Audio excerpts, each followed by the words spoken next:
first time I'm doing one of these, so that's super exciting. Hello, everyone. Thank you all for joining. My name is Alexa. I am an injury prevention coordinator at Dayton Children's. And today we're just going to go over some summer safety.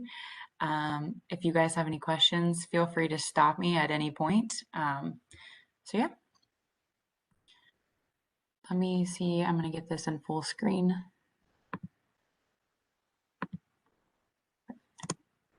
So the goals of this session is just kind of understanding your role in preventing injuries by creating some safe environments for our kids, and then why kids are at more of an increased risk of being injured, and then key precautions that we can take to help prevent those injuries. So I wanted to start with pools and open water. There's a lot to this, so bear with me through these ones. Summer's coming up. I know Memorial Day is coming up. Hopefully we all can get outside.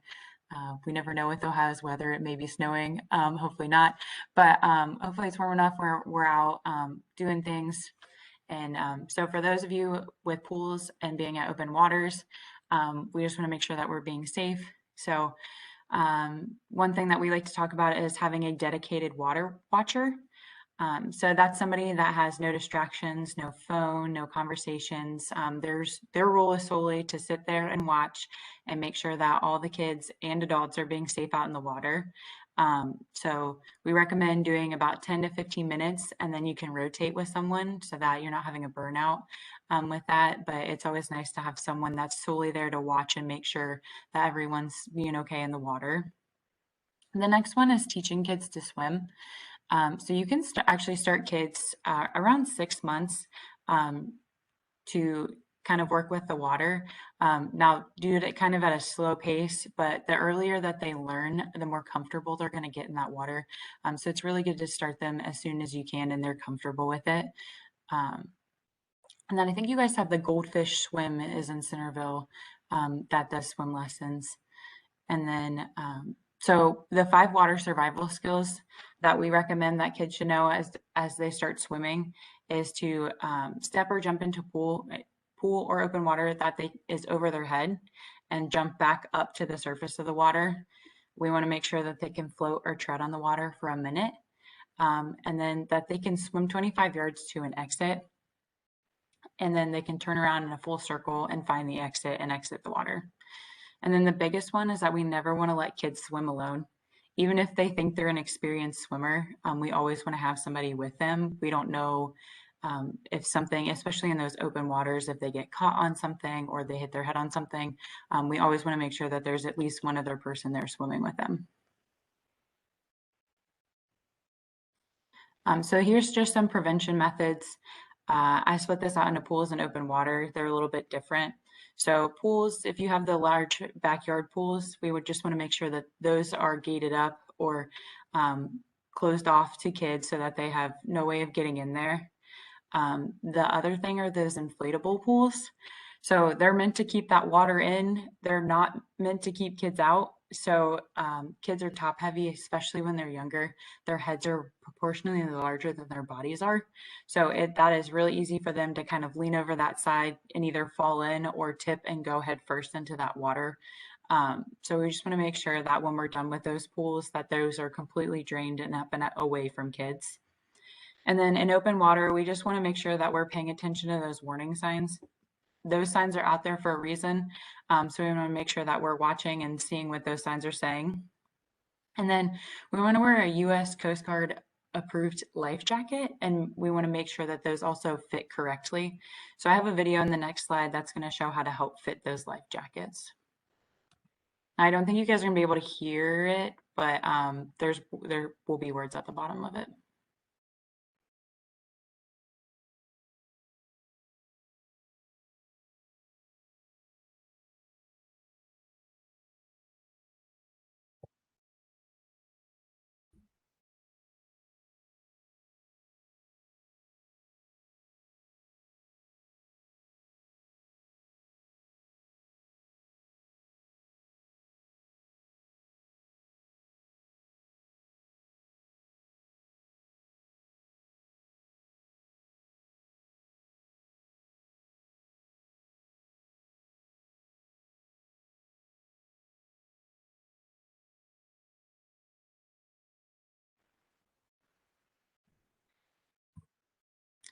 And then this is never a fun topic, but I always want to talk about what to do if there were an accident with the water.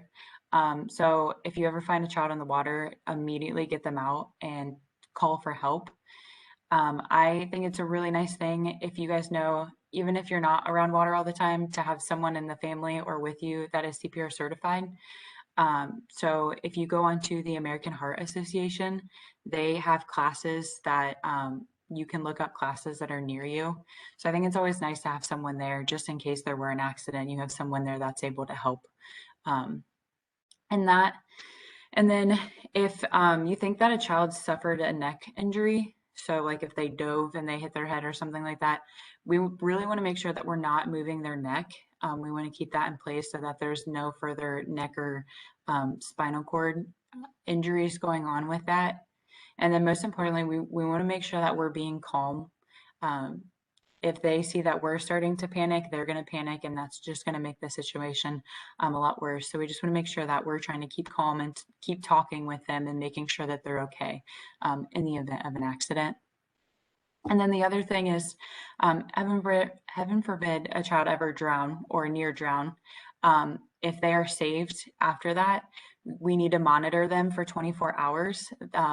Fluid can build up in their lungs even after they've been cleared to go. So we just want to make sure that we're paying attention to that for 24 hours after the incident.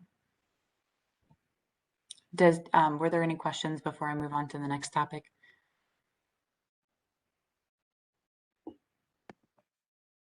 You can ask your questions either by unmuting yourself, or you can write them in the chat if you do have any. Or we can also ask them at the end if you want to as well. Okay. All right. So hot cars, I know we're in a weird period now. I am still turning my heat on in the morning and my AC on at night. But as it starts to heat up, we want to make sure that we're paying attention when our kids are in the car. So it doesn't take very long for a car to heat up. A nice 60-degree day outside can turn to 89 degree or 79 degrees in just 10 minutes. So we want to, even though it seems nice outside, that car is going to heat up really quickly. And kids' bodies heat up really quickly. So they heat up 3 to 5 times faster than adults. And that's going to cause some damage to their organs. So we really want to make sure that we're not leaving them in the car. Out of those, the average every 10 days that a child dies from a heat stroke in a vehicle, from that, just about half of those kids are in the car because the child or the parent forgot that they were in the car. So I know that sounds weird, like how can you forget your kids in the car? But it happens. People forget. People change their routines, and it throws them off. So we just want to make sure that we know that they're back there. So some tips for that are putting something that you use all the time back there to remind yourself that they're back there. So if you have your purse, your phone, wallet, or anything, when you get in the car, to just throw that in the back seat with them, so that when you get out, you're like, oh, I need my phone. Oh, my child is back there as well. So we just want to create those reminders. I have this thing over here, the ACT. So we want to avoid all of the situations that leave kids in a car alone. We want to create those reminders, and then we want to take action. So if you see a child in a hot car and those windows are up, you need to call someone and they need to get out of that car. And then the other thing I wanted to comment is that recently there's been some mommy bloggers that have said that it's safer to leave kids in the car while you go in the grocery store because of COVID. And we just want to make sure that we know that that's not true. And we want to make sure that those kids are coming in with you. And if you don't feel comfortable with them coming in the grocery store, then they need to be home with someone rather than in that car. All right. So dehydration, we don't really have a lot of numbers with dehydration. So I have this little video that just talks about what to look for and staying hydrated.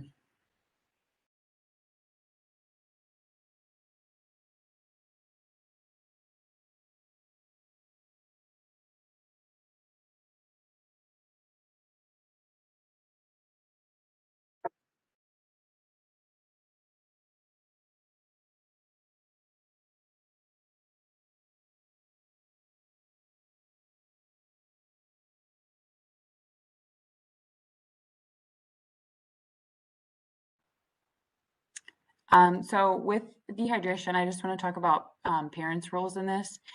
Kids are like little sponges. They watch everything that you're doing and they soak that in. So if you're drinking water, they're more apt to drink that water as well. So try to make it a thing that you guys all do together to encourage kids to drink more. And then just on a personal note, I think it helps if you let them pick out their own water bottle. So it's something that's theirs and they want to drink it more because that's their water, that's their water bottle. So just a personal note, I think that sometimes helps with that. All right. And then playgrounds. Oh.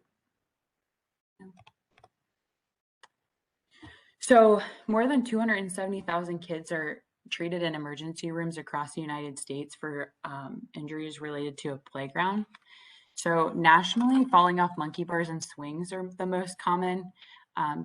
Dayton Children's Emergency Department, they have a little bit different numbers for that.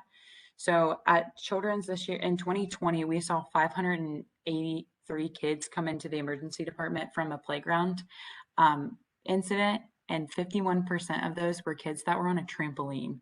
And then it's the swings and monkey bars right after that.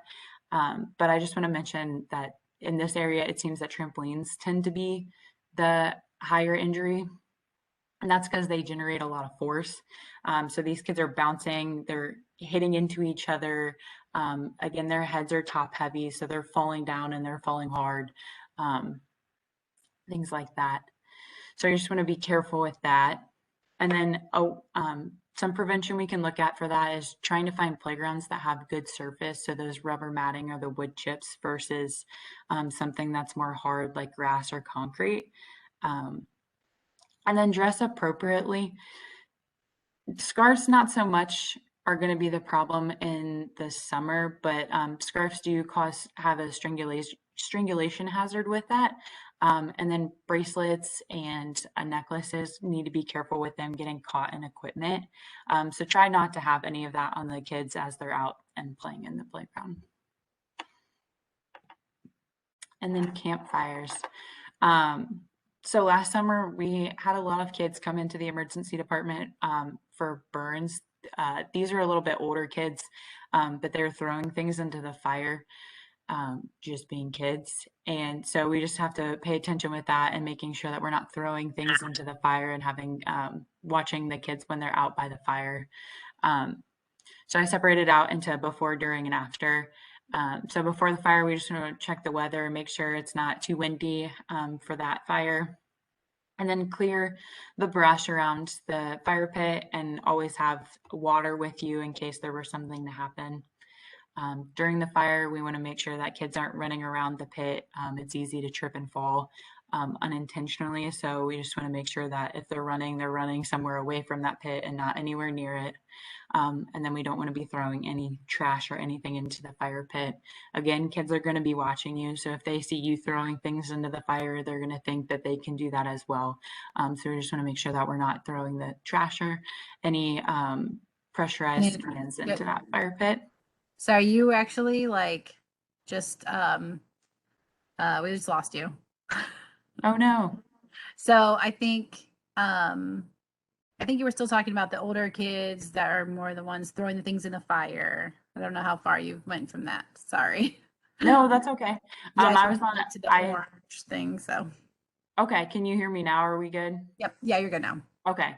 So I'll just start back at before you start the fire. So we just want to check the weather and make sure that it's not windy out, too windy for that fire.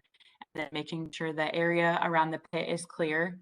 And then having that water with you just in case there were something to happen. And then during the fire, we just make sure that we're watching the kids and that they're not running around that pit. It's easy for kids to trip and fall anywhere. So if they're running, we want to make sure that they're far away from that pit and not anywhere near that. And then again, their kids are watching you. So if you're throwing things into that fire pit, they're going to think that that's okay for them to do that too. So we want to make sure that we're not throwing trash or any of the other items in there, especially those pressurized cans. And then at the end of the night, we want to make sure that that fire burns all the way out, and we're dousing those coals with hot water. The other thing with that is that the embers from the fire can last for about 24 hours after the fire. So even though the top looks like it's clear and it's done, there's still those coals underneath that are going to be hot. And we have seen burns come in from kids trying to walk across that thinking it's not hot, and those embers are still hot. So they're burning themselves trying to walk across that. And then bike safety is my last one. So I have 2 slides on bike safety.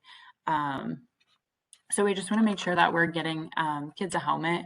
So helmets, properly fitted helmets reduce the head injuries by 45%, yet less than half of kids that are 14 years old and under are wearing helmets. So I have a stat here. In 2020, we saw 398 kids that were 14 and younger in the emergency department at Dayton Children's because of a bike injury. And of those, 52% of the kids didn't have helmets on. So I think that's a huge number of these kids that aren't having helmets on. We put cases on our phones to protect our phones from breaking. So we should be putting helmets on kids for protecting them from falling, injuries from when they're falling. So I like that analogy. I think that kind of resonates, especially with the older kids. If you're talking with them like, oh, you protect your phone, don't you want to protect your head as well? So we just make sure that they're always wearing a helmet, and if they're riding a bike, a scooter, rollerblading, skateboarding, any type of wheeled activity, that they have that helmet on. And then we want to make sure if there's a sidewalk, we're on that sidewalk, we're following the rules and wearing bright colors and lights, especially when you're at night, so people can tell that you're there. And then parents, just ride with your children. Then you can ensure that they're safe with you. Or if they're out riding down the sidewalk on the street, you guys are out there with them. So they're not out there by themselves. And then for the properly fitted helmets, we want to make sure that their eyes are level with the top of the helmet. The little V on the side, you can see in the middle picture here. We want to make sure that their ears fit nice in that V there, and that when they open their mouth wide, this strap is snug and it's not moving around. And then just making sure their bike's ready to go after their helmet's fitted. Is there enough air in their tire? Are their brakes working properly? And then making sure we're checking their chains and the cranks on their bike so they don't have any accidents. And that's all I have. Do we have any questions?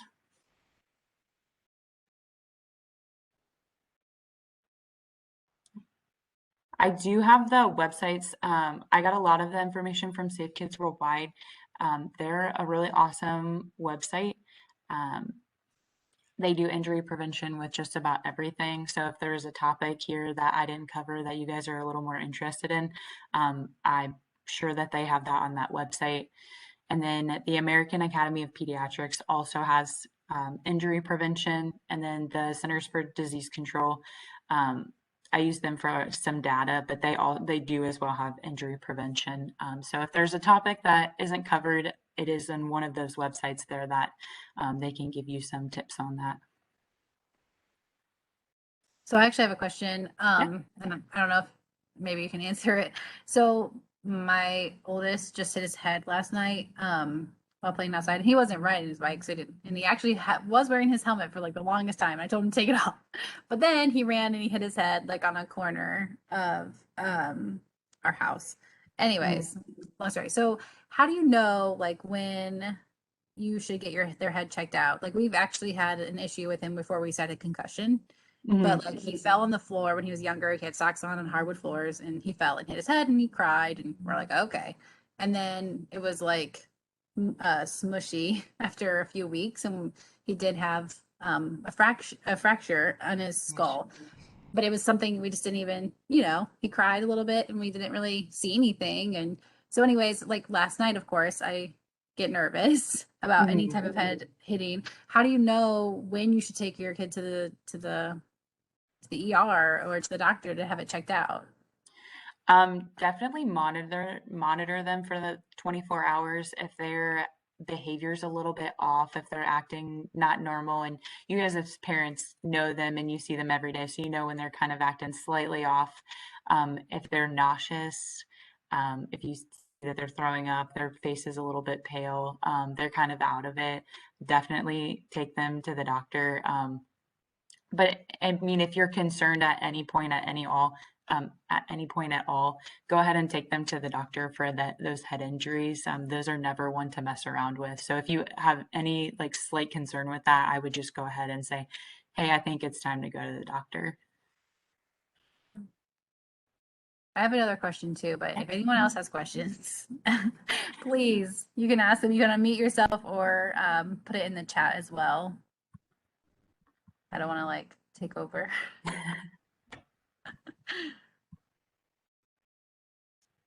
Well, I'll just ask my question, and if you guys have more, then you can say.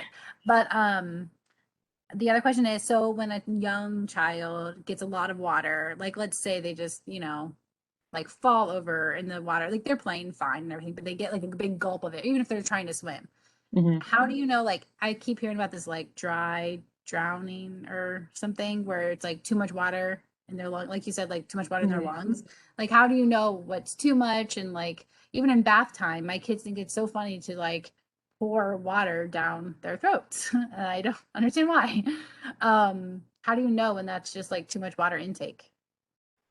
That is a good question. I don't have that answer right now, but I can definitely look into that and give you some updates on that. Yeah. Um, to look on. I know when there's a near drowning, you need to watch and make sure that they're not still coughing up that water. But I can look more into that and give you that answer. Well, yeah, I would love that. And I can always add it into our email to the registrants as well. And then I do have a question on here. It says how to protect sunburns. So What just is make sure. how to get sunburned? Oh, sorry, I didn't mean to No, cut you off no. Yeah, I was just We just want to make sure that we're putting sunscreen on them constantly. Uh, they do have sunscreens are different, so they'll tell the directions of how long they last and how long you need to reapply. It's not a one and done. You can't just put it on at the beginning of the day and they're good for the whole day. So you do need to reapply periodically through the day if you know you're going to be outside for a while.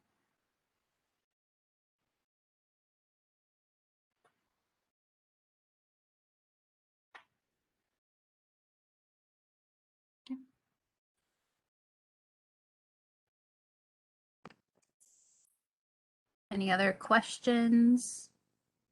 I'll give it a minute or two so you can type them out if need be, or you can unmute yourself as well.